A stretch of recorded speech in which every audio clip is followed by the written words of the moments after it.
and industrialization. The story for Bangladesh was always there. A lot of you already know about it. We have 180 million domestic market. We have a young population. Almost half of it is less than 25 years old. The middle and affluent class is about 35 million people, which is as big as the Malaysian total population. We have many, many other factors that has led to where we are today. And actually, I must say that there are companies who have been here for more than 100 years and have made exceptional returns compared to the global markets.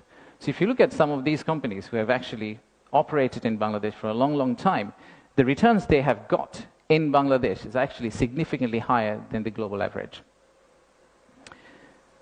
And today, we also have a fantastic news that one of our own startups called ShopUp, the news came out about an hour ago in Bloomberg that the Saudi sovereign PIF, their investment arm called Sanabil Investments, they have actually co-led a round of $110 million along with Peter Thiel's Valor Ventures to invest in one of our own startup to go global. So let's give a big round of applause to ShopUp.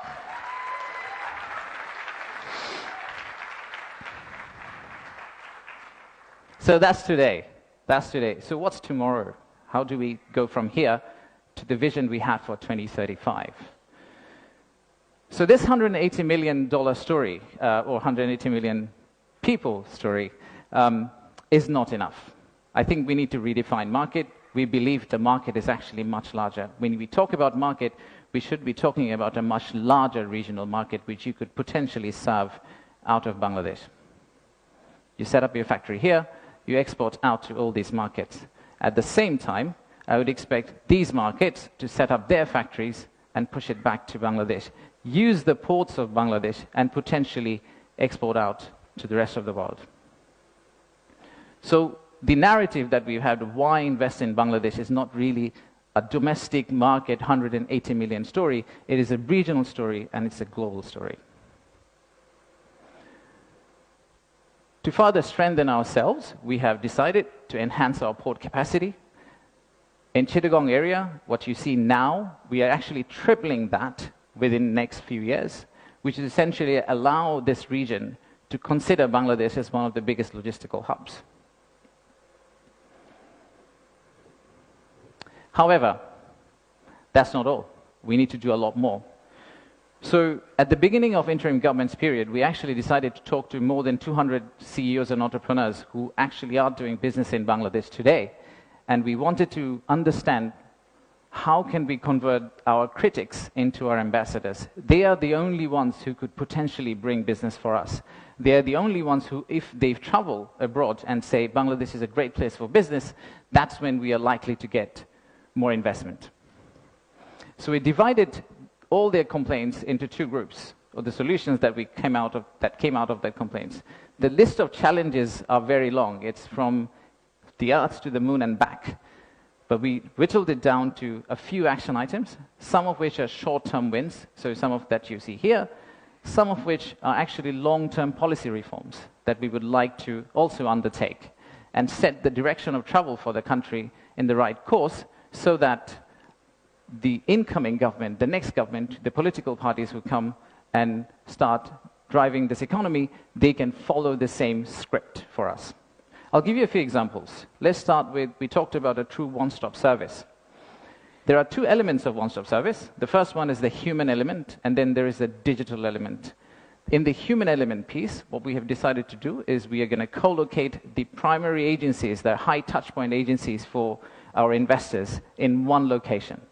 So that instead of the investors walking around different ministries, and we have a lot of them in Bangladesh, they all come to one office and they end up meeting everyone. We've also decided, like banks, and I am from banking, I guess that helped, that we are going to set up a relationship management team under BIDA. What it would essentially do is, just like a corporate banking, relationship banking manager, he would hold hand of the investor and walk them around the landing process.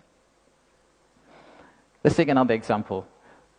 Our friends in National Board of Revenue helped us set up the authorized economic operator. It's essentially the green channel, or widely known as the green channel setup, where if you're a good customer, you are able to circumvent some of the custom checks and fast-track your process through the ports. That has been picked up as one of the biggest challenges that we have, the time it takes to go from your factory all the way to your customer. And finally, let me show you one more example of policy change. So as you all know, there are many government agencies. We also know there's private sector. The dialogue between private sector and government agencies has not necessarily always been the most collegial. So how do we break that apart? The first thing we need to do is to club the government agency into one. We need to show one face. We need to be one outfit for our customers, our investors. And then create a bridge between our private sector and the government of Bangladesh.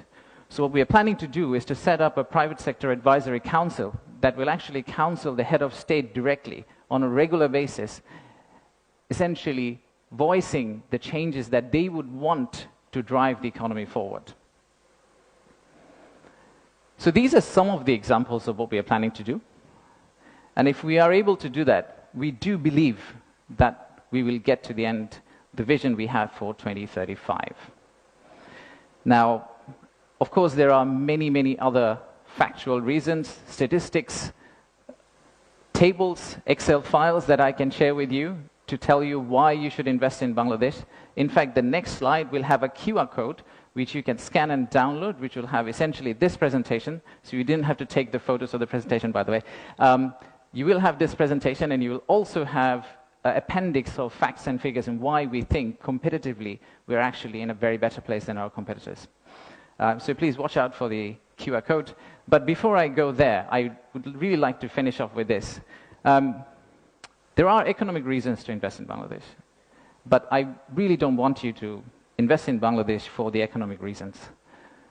If you really think about investing in Bangladesh, think about investing in Bangladesh because of the transformational journey you're going to be part of. For the odd mixture of warmth and resilience our people have,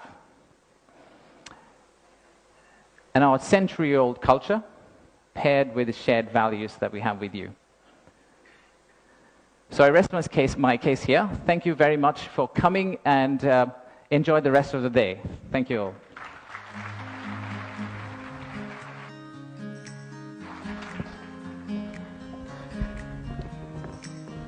Thank you, Ashik. I just want to check